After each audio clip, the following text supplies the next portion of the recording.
दो टूक सीधी बात प्रोग्राम में आज हमारे साथ हैं उत्तराखंड की महान शख्सियत राजीव सेमवाल। अजीम मुसव्विर जनाब राजीव सेमवाल की ज़िंदगी के झरोखों से झांक कर देखें तो आप जी की पैदाइश गांव पोला रुद्रप्रयाग उत्तराखंड 17 जून 1979 में एक साधारण परिवार में हुई।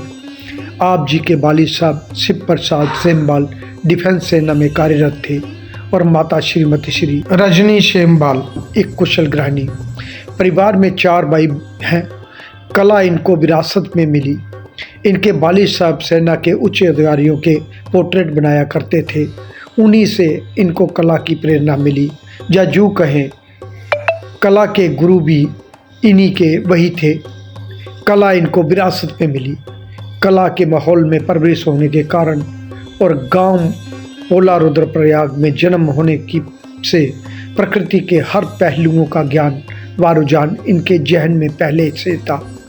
प्रकृति के फूल पत्ते, पेड़ पौधे, नदी नाले, झील, पहाड़ और कुदरती सुंदरता जो मनमोहक थी।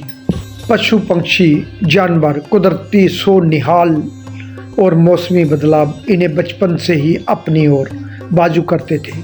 यही जज्बियत इन्हें एक मुसव्विर करने की तारीफ का जरिया बनी और अपने अंदर छुपे फनकार को उजागर करने और एक बड़ा वृक्ष बनाने के लिए NCR दिल्ली हरियाणा बॉर्डर में रहने और कार्य करने का जरिया बनी। तो कैसे और कैसे आना हुआ? बस विजिट करने आए। हम जो भी गणित में हमारे स्टूडियो में कोई भी आता है तो उसका साथ कुछ सवाल करते हैं ताकि गणित के बारे में जाने, उसके बारे में जाने, और जो बाहर बैठे दर्शक हैं, वो लोग हैं, उनको भी मालूम पड़ेगा गणित में क्या हो रहा है और कौन कौन दो सीधी बात एक प्रोग्राम करता है। आज आपका हो जाए उसमें। हाँ जी, मुझे सर आप करेंगे बहुत ही अच्छा रहेगा। शुरू करें? यस। नमस्कार, आदाब, सत श्री अकाल। दो टूक सीधी बात प्रोग्राम लेकर एक बार मैं फिर आपकी खिदमत में हाजिर हूँ। जैसा कि आप जानते हैं, इस प्रोग्राम के बाकी हम आपकी मुलाकात करवाते हैं एक ऐसी शख्सियत के साथ जिन्होंने ज़िंदगी के किसी न किसी सूबे में एक ख़ास मुकाम हासिल किया है, अपनी एक अलग पहचान बनाई। आज हमारे साथ बेहद ही खास मेहमान, जाने माने चित्रकार जो उत्तराखंड के रहने वाले हैं। अभी जानते हैं उनके बारे में। दो टूक सीधी बात प्रोग्राम में आपका स्वागत है। नमस्कार सर। सबसे पहले बताइए राजीव जी, आपका पूरा नाम क्या है? मेरा नाम राजीव सेमवाल है और मैं बेसिकली उत्तराखंड से हूँ और फिलहाल अभी 15-20 साल से मैं फरीदाबाद हरियाणा में रह रहा हूँ। आपका बचपन जो गुजरा था, तो कब आपको महसूस हुआ कि आपको कलाकार ही बनना है या कला जगत में ही जाना है? कलाकारी का गुण कह सकते हैं कि मुझे अपने फादर से मिला है। मेरे फादर डिफेंस में थे, बहुत ही अच्छा पोर्ट्रेट बनाते थे डैडी, तो उनको देख के मुझे काफ़ी इंस्पिरेशन मिला। डैडी पोर्ट्रेट बहुत अच्छा बनाते थे, तो जब भी वो बनाते थे तो मैं उनको देखता रहता था किस तरीके से बना रहे हैं। तो कह सकते हैं कि उनका फर्स्ट इंस्पिरेशन मेरा उन्हीं से रहा है और उन्हीं से मुझे सीखने के लिए बहुत कुछ मिला है। राजीव जी, आपने कहाँ से अपनी शिक्षा शुरू की और कला जगत में कैसे आया? सर, मैं बेसिकली मैंने आर्ट फील्ड की कोई प्रॉपर एजुकेशन नहीं ली। मैं सेल्फ टॉट आर्टिस्ट हूँ और मैंने वैसे BCom किया है, पर आर्ट में मेरी रुचि बहुत ज़्यादा थी, तो मैंने इसमें निरंतरता रखी अपने काम में। और मैंने national gallery of modern art से मैंने 10-12 साल मैंने स्केच क्लब ज्वाइन किया। वहाँ पे हर संडे को मैं जाके सीखता था और वहाँ से मेरा बेस बना है। उसके अलावा मैंने अप्लाइड आर्ट का 2 इयर्स का डिप्लोमा किया शंकर आर्ट अकेडमी से, तो इससे मुझे अपने आर्ट को और बेहतर करने में बहुत सुविधा मिली। दोस्तों, कला चर्चा आगे बढ़ाने से पहले एक नज़र डालते हैं राजीव सेमवाल जी के कार्य पे। कुछ इस तरह, हर फनकार का एक पसंदीदा रंग होता है। काला रंग इनका पसंदीदा रंग है। इन्होंने सिया रंग को ही अपनी मुसव्विरी का इजहार बावसीला बनाया है। मुसव्विरी के लिए वे बेशुमार रंग फनकार के पास मौजूद रहते हैं, लेकिन जनाब राजीव सेमवाल सिया रंग को ही अपने इजहार मजबूत वसीला बनाया है, जो इस तरह इंसान की ज़िंदगी में तहदार होती है। काले रंग के बहुत सारे टोन्स हैं, ढेर सारी शेड्स हैं, जो मुसव्वरी से परत पे परत लगाते हैं। इनके तरज में कई नामदार मुसव्विर कलाकारों की तरज की झलक नज़र आती है, लेकिन इन सब को अलावा भी इनका एक अलग अंदाज और फ़िक्र है जो इनकी तहकीकात में साफ जाहिर होता है। और यही अंदाज और फ़िक्र एक अलग सना बख्शता है, और यही सना एक ऐसी सना है जो बहुत सारे मुसव्विरों की कतार में खड़ा करने के बावजूद इन्हें एक अलग वजूद बख्शती है। जाहिर है ये सना और ख़ुद वजूद तभी अरसे तक आजमाइश के बाद पैदा होता है। लिहाजा इस सिलसिले में हुकूमत हिंद ने बहुत से इनामों से को नवाजा है। मुसव्वरी के रास्ते पर ताजमीम पर इनके कदम बड़े इस्तेकाम से आगे बढ़ते रहे, और इन्होंने इस सफ़र में ज़िंदगी के बहुत सारे नशो बुखराज से बेचैन नहीं हुए। इनकी तमन्ना और वसीला इश्तिहार बनी रही। ज़िंदगी भर फ़न के समुंदर में डूबे रहने वाले इस फनकार ने अपनी निजी ज़िंदगी की दरिया दिली से जी रहे हैं। आप कौन से मीडियम में ज़्यादा काम करते हैं और किस टाइप का काम करते हैं? क्या सब्जेक्ट मैटर रहता है आपके काम में? बेसिकली मैं ड्राइंग्स मुझे बहुत मतलब मेरा पैशन है ड्राइंग स्केचिंग। वो मैं रेगुलर कई सालों से मतलब जब से आर्ट शुरू किया है रेगुलर मैं ड्राइंग और स्केचिंग डेली करता हूँ। पर पेन एंड इंक में मैंने अपना एक अपना स्टाइल डेवलप किया है। वो बहुत साल से स्क्रिबलिंग करता हूँ मैं, और पेन ड्राइंग के लिए मैं बहुत अलग अलग वैरायटी का यूज़ करता हूँ बहुत सारे, और वो मेरा पैशन है। बहुत सारे अलग अलग वैराइटीज़ के जो भी मुझे अच्छी क्वालिटी के पेंसिल जो भी मिलते हैं वो मैं ट्राई करके देखता हूँ कि किस में मेरे क्रिएशन को मतलब बेहतर और कर सकूँ। और बेसिकली जो मेरा आर्ट क्रिएशन है वो नेचर से रिलेटेड होता है, लविंग नेचर बॉन्डिंग, नेचर के जो एलिमेंट्स होते हैं उन्हीं का सामंजस्य होता है मेरे कामों में। और राजीव जी, जैसे आपने बोला कि आप पेन से वैरायटी टाइप पेन होते हैं जो काम करते हो, तो ये कौन कौन से मीडियम में होते हैं? जैसे आप एक्रेलिक में कलर होता है, जैसे अलग अलग, ये क्या अलग अलग कोई क्वालिटी होती है जहाँ जो भी पेन मिलते हैं आप लोकल मटेरियल यूज़ करते हैं? और किस किस पे करते हो? तो जैसे पेपर पे तो ज़रा संक्षेप। एक्चुअली मैंने शुरू में काफ़ी मीडियम से ट्राई किए, पर स्टेडलर कंपनी का जो पेन है वो मैं सीड्स मतलब कैंसन सीड है जो फ्रेंच कंपनी है सीड, उस पर यूज़ करके देखा तो बहुत ही अच्छा रिजल्ट मिलता है मुझे। तो अभी कुछ साल से मैं अभी कैनवस पे भी ट्राई कर रहा हूँ, तो कैनवस पे भी अच्छा रिजल्ट आ रहा है, क्योंकि जो क्रिएशन मेरा है मैं चाह रहा हूँ कि उसको अलग अलग उसको नया मुकाम हासिल किया जाए, अलग अलग मीडियम में अलग अलग चीज़ों पे उसको ट्राई किया जाए।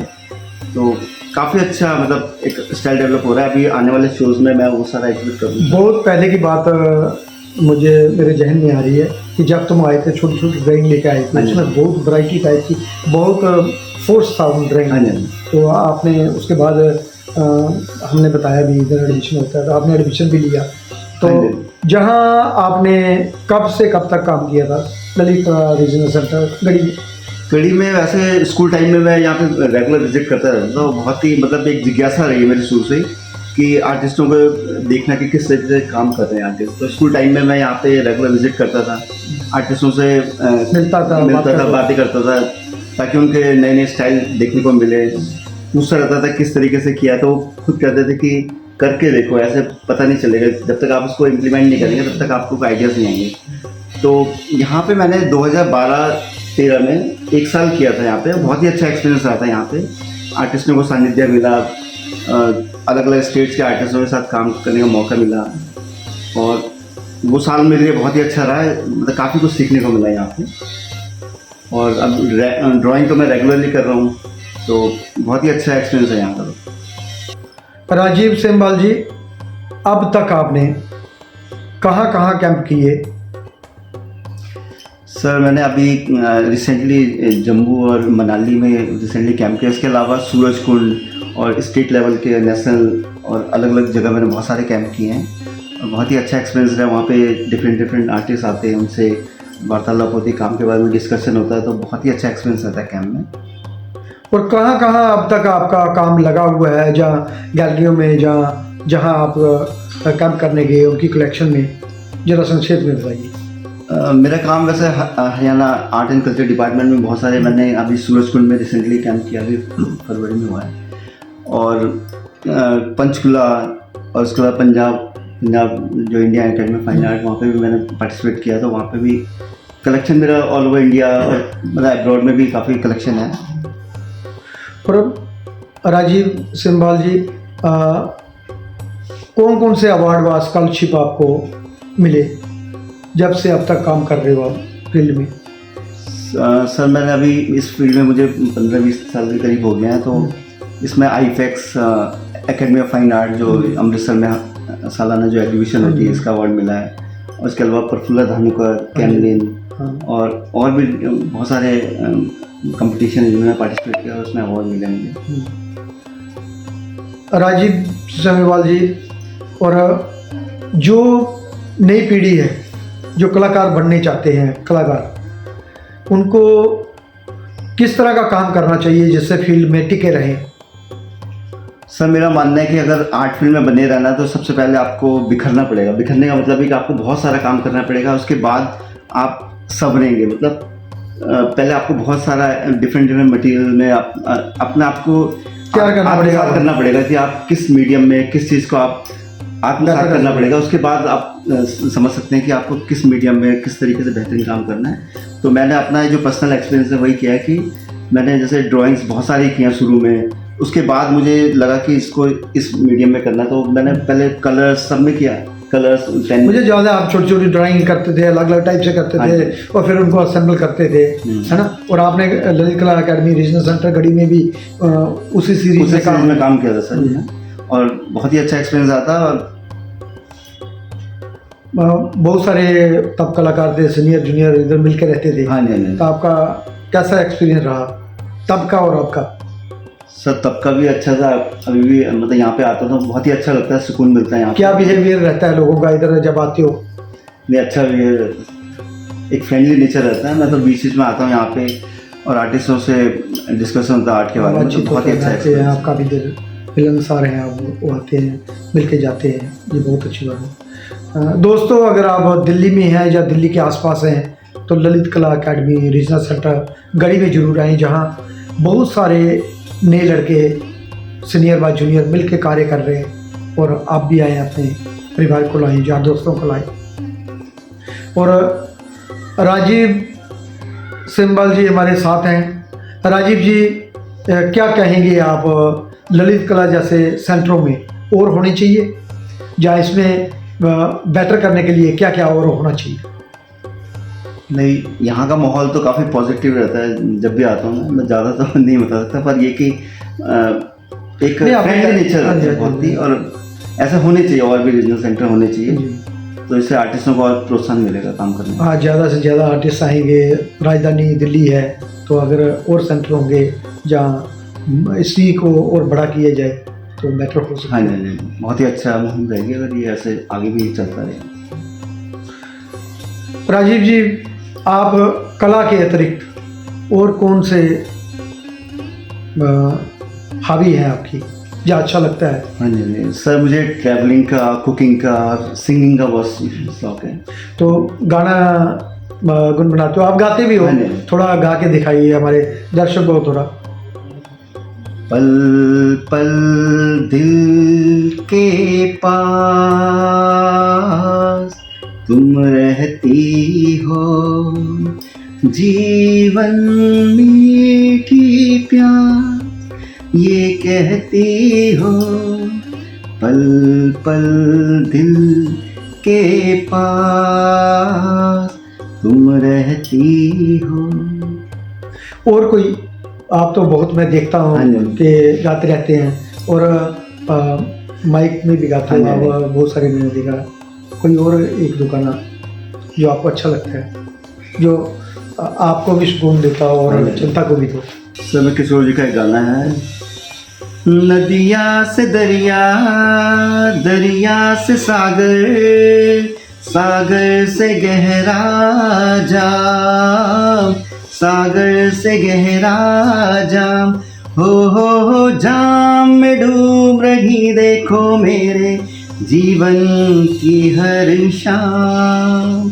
दरिया से सागर, सागर से गहरा जाम, सागर से गहरा जाम, हो जाम में डूब रही देखो मेरे जीवन की हर शाम। बहुत अच्छा राजीव जी। Thank you, sir. राजीव जी, एक चीज़ और बताओ कि जो आपका आधुनिक युग चल रहा है और पहले जो मैनुअल हम काम करते थे, मैनुअल अच्छा है या आधुनिक का भी प्रयोग करना चाहिए? जैसे डिजिटल में काम हो रहा है, कंप्यूटर से काम हो रहा है, अलग अलग काम हो रहा है, तो आपकी क्या राय है?